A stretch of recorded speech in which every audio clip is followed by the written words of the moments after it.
Welcome to Tenor Tech, where I solve the problems you didn't even know you had. You start by powering and connecting the dongle.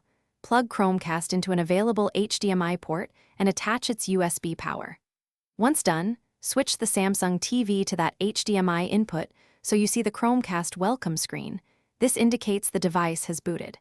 Make sure your phone or tablet has the Google Home app installed because you will use it to configure network settings. Also verify that the phone and Chromecast will be on the same Wi-Fi network. That alignment is essential for casting to work. You now run Setup in Google Home, tap Add, choose Setup Device, and pick New Device in your home. Follow the pairing code shown on TV and smartphone. This secures the link between devices.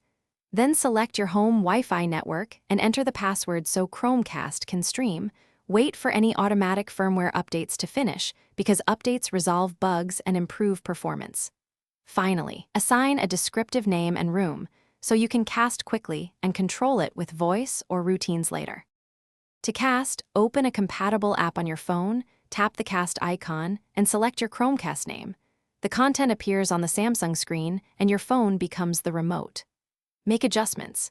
Use app controls for playback and the TV remote for volume or input switching as needed.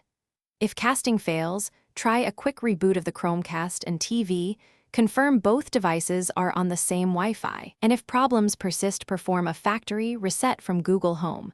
This clears bad settings and often fixes stubborn connection errors.